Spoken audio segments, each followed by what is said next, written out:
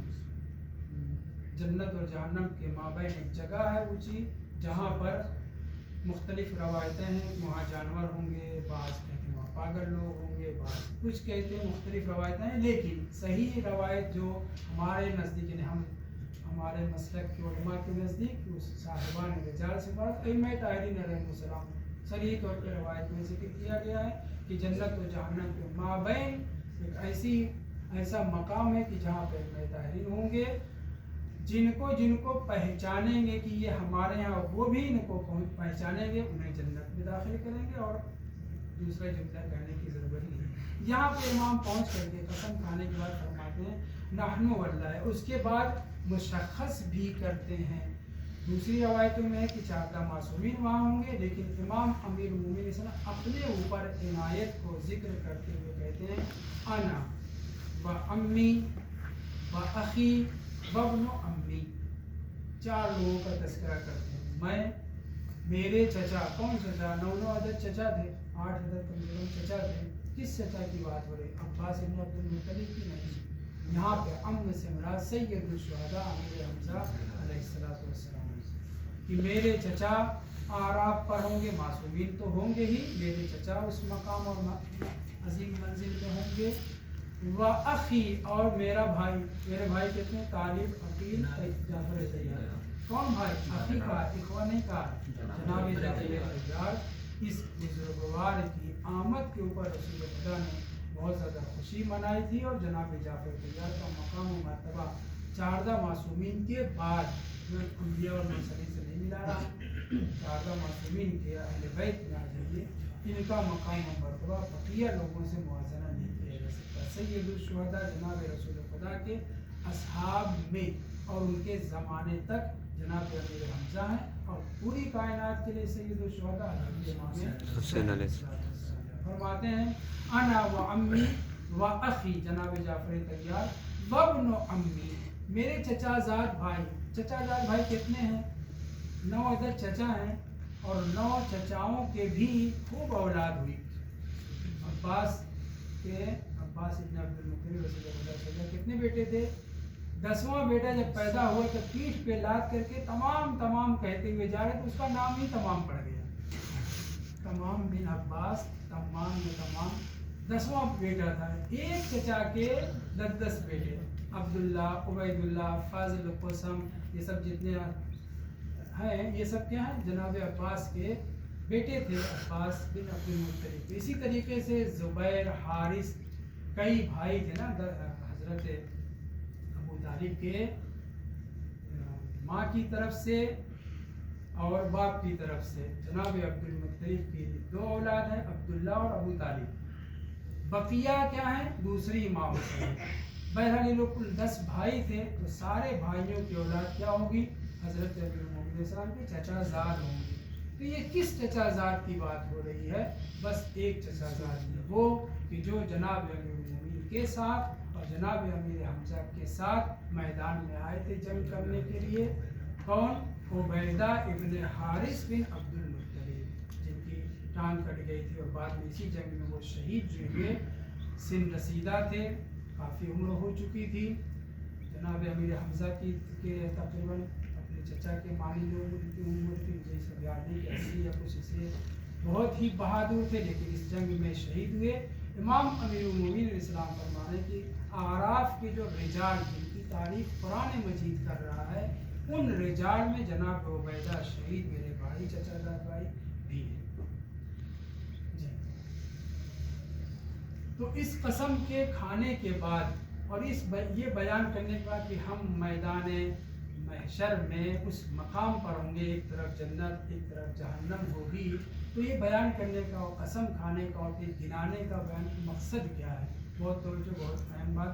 البتہ یہاں پہ یہ مرکز زہرا کے درس سے متعلق ہے، لیکن یہی پہ سنیے. فرماتے ہیں واللہ فالق الحب والنوى، پھر یہ ذکر کرنے کے بعد کہتے ہیں لا یلج النار لنا محب، لا یلج النار لنا محب ولا يدخل الجنة لنا مبغض.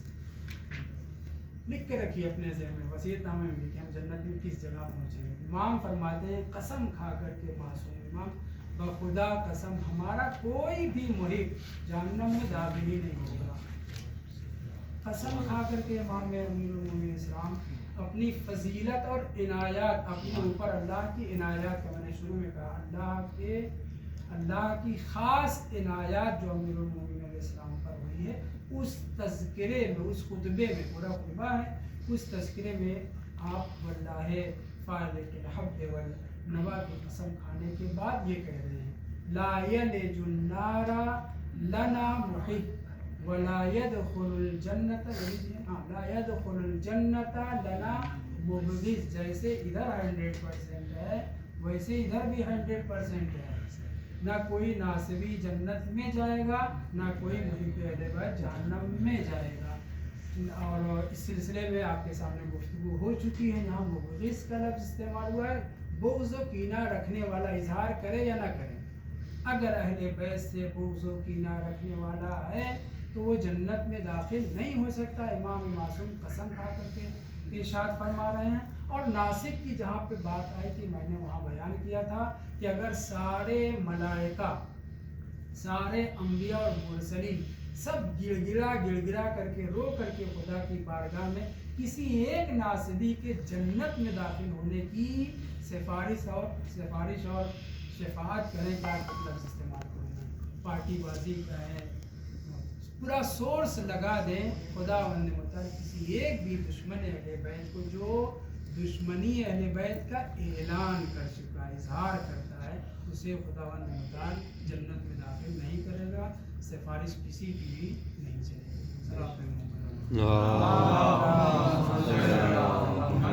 یہ حدیث تفسیر نور الثقلین جلد 2 صفحہ 32 میں ہے. اب آئیے اگلی والی آیت آگے بڑھتے ہیں. فالق الاصباح فلک یفلق، ہم نے اس سے پہلے فالق الحب والنوى شق یعنی کاٹنا، سمٹی ہوئی چیز کو پھیلانا. فالق الاصباح، اصباح تو باب افعال کا مصدر ہے، صبح کو تھوڑی ہے. فالق الاصباح صبح، اصباح کو کھولنے والا. لغت تفسیر میں بھی ہے، لغت کی کتابوں میں بھی ہے. یہاں پہ اصباح باب افعال کا مصدر نہیں ہے بلکہ صبح مراد ہے، عمود صبح مراد ہے.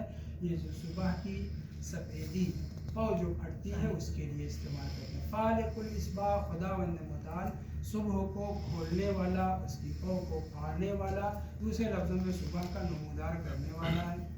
وجعل اللیل سکنا، اس جعل اللیل سکنا میں واضح سی بات ہے کہ رات کیا ہے، سکون کے لیے ہے. ہم آپ تو آدھی رات تک جاگتے رہتے ہیں، لیکن امام امیر المومنین السلام نے فرمایا ہے روِ ظہرک، اپنی پیٹھ کو آرام دو. اول شب میں یعنی سونے کا جو حکم ہے، میں بھی اس میں مبتلا ہوں، پہلے میں اپنے کو کہہ رہا ہوں، ہمیں جو حکم ہے معصومین کی طرف سے وہ اول شب میں سونے کا. سکن جو ہے رات جو پرسکون انسان کے جسم کو، روح و جان کو پرسکون بناتی ہے، وہ اوائل شب. وہاں پہ ایک فقرہ ہے روِ ظہرک، اپنی پیٹھ کو آرام دو اول شب میں، ابتدائی شب میں جو ہے سننے کا حکم ہے. مطلب یہ نہیں ہے کہ جو ہے نماز صبح، نماز مغرب کے بعد ہی سو جائیں، یہ مراد نہیں ہے، مطلب جلدی سونے کا حکم ہے. وہاں اس آیت کے ذیل میں ڈھیر ساری روایتیں ہیں. ان میں سے ایک روایت کہ تزوجوا باللیل، رات میں شادی کرو. عقد جو ہے رات میں ہونا چاہیے، شادی رات میں ہونا چاہیے. شادی کا ماحصل کم سے کم رات میں ہونا چاہیے، کیونکہ رات کیا ہے، سکن ہے. اور یہ آپ کی خانوم کیا ہے؟ سکن. لتسکنوا الیہا قرآن مجید کی آیت ہے نا. تو اس لیے معصوم کئی روایات اس سلسلے میں موجود ہے کہ یہ کام ہونا چاہیے. والشمس والقمر حسبانا، حسبان پہ آ جائیے. سورج اور چاند کو اللہ نے حسبان قرار دیا ہے. حسبان شہبان کے وزن پر ہے، شہاب کی جمع شہبان، اسی طرح سے حساب کی جمع حسبان ہے. یعنی حساب کرنے کا وسیلہ، اعلیٰ ذریعہ. ہم آپ کیلکولیٹر سے حساب کرتے ہیں اپنی گنتیوں کا، خداوند نے متعلق حساب کرنے کا کیلکولیٹر بڑا بڑا ہے، سورج اور چاند. یہ مراد ہے یہی مراد، لیکن اللہ کے لیے نہیں، وہ ہم آپ کے لیے. سورج اور چاند کو اللہ نے دن رات سال مہینہ ان سب کے لیے کیا قرار دیا ہے؟ حساب کرنے کی چیز قرار دیا. ظاہر ہے کہ سورج اور چاند سے دن اور رات پیدا ہوتے ہیں، دن اور رات سے اسبوع یعنی ہفتہ بنتا ہے، اسی سے مہینہ بنتا ہے، اسی سے سال بنتے ہیں. تو اس لیے حسبان کا لفظ یہاں پہ استعمال کیا گیا. یہ سورج اور چاند حساب کا باعث ہے. اور بھی آیتوں میں سورہ رحمان میں بھی اس طرح کا کلمہ استعمال ہوا ہے، دوسرے سوروں میں بھی. ذالک تقدیر العزیز العلیم. یہ سیٹنگ، یہ نظام، یہ جو مرتب ہے سورج چاند کا آنا جانا زمین، یہ سب اللہ کا مقدر کردہ ہے. ایک ملی میٹر ایک سینٹی میٹر کی سورج اپنے مدار سے ادھر ادھر نہیں ہوتا، چاند اپنے مدار سے، اور کہکشاں اپنے مدار سے ادھر ادھر نہیں ہوتی.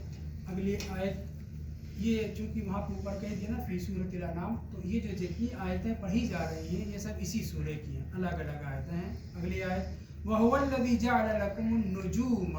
اللہ نے تمہارے لیے ستاروں کو قرار دیا ہے، جعل کیا ہے، مسخر کیا. کس لیے؟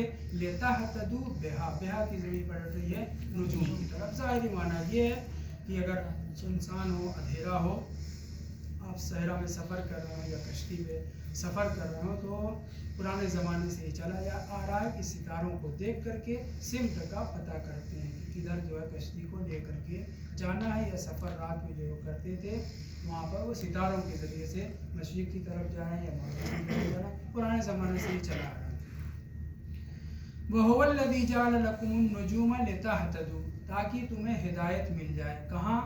بہا، ان ستاروں کے ذریعے، فی ظلمات البر والبحر، خشکی کی تاریکیوں میں چاند نہیں نکلا ہوا ہے یا اندھیرا ہی اندھیرا ہے، یا سمندر کی تاریکیوں میں. سمندر کی تاریکیوں سے مراد کیا ہے؟ جب رات آ جائے تو سمندر کی تاریکیوں میں کیسے پتہ چلے گا کدھر جانا ہے؟ تو قرآن کہہ رہا کہ ہم نے نجوم کو تمہاری ہدایت کے لیے، تمہاری رہنمائی کے لیے قرار دیا ہے. یہ ہے ظاہری معنی. تفاسیر میں کیا کہا گیا ہے کہ نجوم سے مراد ائمہ طاہرین علیہ السلام ہے. ایک کوکب، ایک ستارہ اگر ڈوبتا ہے تو دوسرا ستارہ اس کی جگہ پر نمودار ہوتا ہے، اور یہ سلسلہ قیامت تک باقی رہے گا. تو نجوم سے مراد ائمہ طاہرین علیہ السلام ہے. اور ظلمت خشکوتر بر و بحر سے مراد چاہے آپ کسی علاقے میں رہیں، کسی جگہ پہ رہیں، چاہے خشکی میں، چاہے تری میں، آسمان کی بلندیوں میں، زمین پر کسی بھی جگہ رہیں، ہدایت یافتہ ہونے کے لیے اللہ نے ستاروں کو جو قرار دیا ہے وہ ائمہ طاہرین علیہ السلام ہے. قد فصلنا الآیات لقوم یعلمون. یہاں پہ یعلمون آیا ہے اس قوم کے لیے جو دانش علم و فضل رکھتی ہے، اس کے لیے خداوند متعال کہہ رہا کہ ہم نے ان نشانیوں کو، ان آیتوں کو تفصیل سے بیان کر دیا ہے. وَهُوَ الَّذِي أَنشَأَكُم مِّن نَّفْسٍ وَاحِدَةٍ. یہ وہی خدا ہے جس نے تمہیں انشاء یعنی ایجاد کیا ہے، پیدا کیا. من نفس واحدہ، نفس مؤنث ہے، مطمئنہ، لوامہ الی آخر. یہاں پہ واحدہ مؤنث کی صفت ذکر ہوئی نفس کے. ایک نفس سے ہم نے تمہیں پیدا کیا ہے. ایک نفس سے مراد حضرت آدم علیہ السلام ہے. بعض روایت میں یہی ذکر ہوا ہے کہ حضرت آدم سے ہم نے تمہیں پیدا کیا ہے. دوسری روایت میں یہ ہے کہ آدمی اپنے باپ کا بیٹا ہو، باپ کوئی بھی ہو، اپنے باپ کا ایک نفس کا بیٹا ہوتا ہے. بھلے ہی 5 شریک ہو جائیں، امر آس کے اماں کے پاس آ جائیں، لیکن پیدا وہ ایک ہی نفس سے ہوا ہے. بات واضح ہے نا؟ اس سے زیادہ واضح کیا کریں؟ صحیح ہے، ایک ہی باپ کا بیٹا ہے. یہ ہے نفس سے مراد، یعنی ایک اسپرم، ایک ذرہ. ابن الجماعت ہو جائے، بھلے ہی ابن کثیر ہو جائے، بھلے ہی، مگر وہ ایک ہی کا بیٹا ہے. لیکن توجہ، یہ سب تفسیروں میں ذکر ہوا ہے، لیکن یہاں پر بہت توجہ سنیں.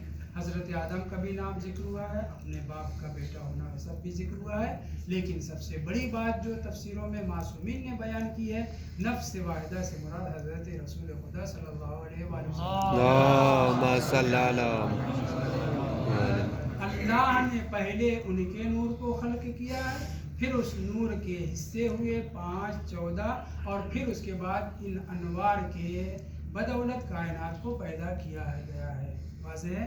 هو الذی انشأکم من نفس واحدہ، ایک نفس سے، ایک جان سے، اور وہ ہے رسول خدا کی ذات، ان کا نور، ان سے اس کائنات کو پیدا کیا ہے. فمستقر و مستودع، یہاں پہ آج گفتگو ختم ہو جائے گی.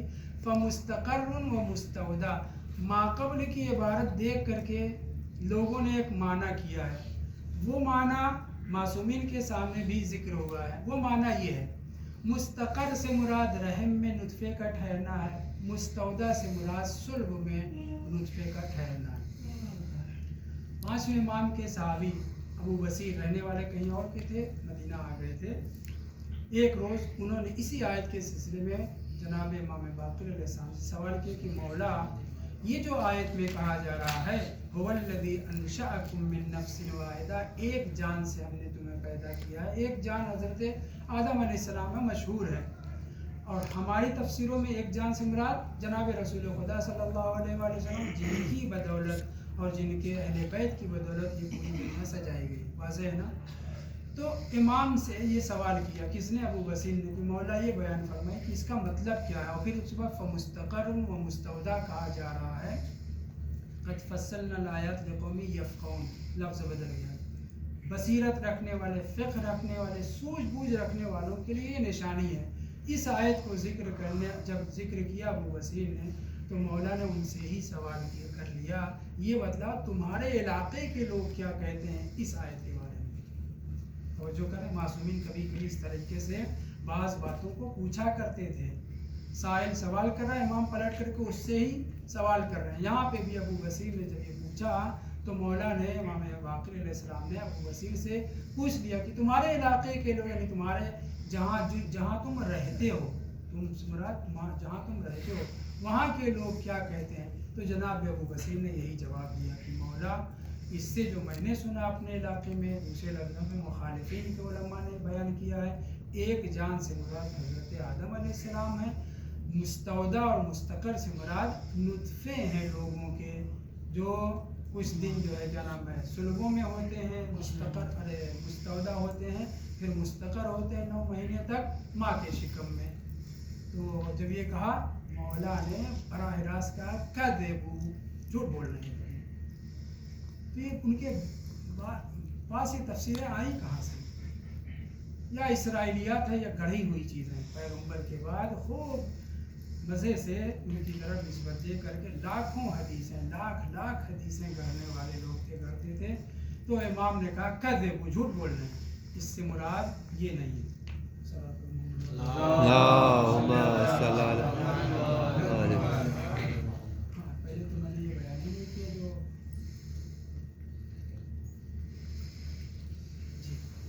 تو یہاں پہ جب پہنچے تو امام نے پہلے وضاحت فرمائی. مولانا نے جواب میں فرمایا وہ لوگ جھوٹ بولتے ہیں. عبارت کے توجہ، المستقر مستقر الایمان فی قلبہ، مستقر سے مراد وہ مومنین ہیں جن کا ایمان ان کے دل میں مستقر ہے، پختہ ہو گیا ہے، ثابت ہو گیا ہے، ڈاواڈول ہونے والے نہیں ہیں. فلا ینزع منہ ابدا، جس سے اس کے ایمان کو چھینا اور کھینچا اور نکالا نہیں جا سکتا. مومنین کی بات ہو رہی ہے،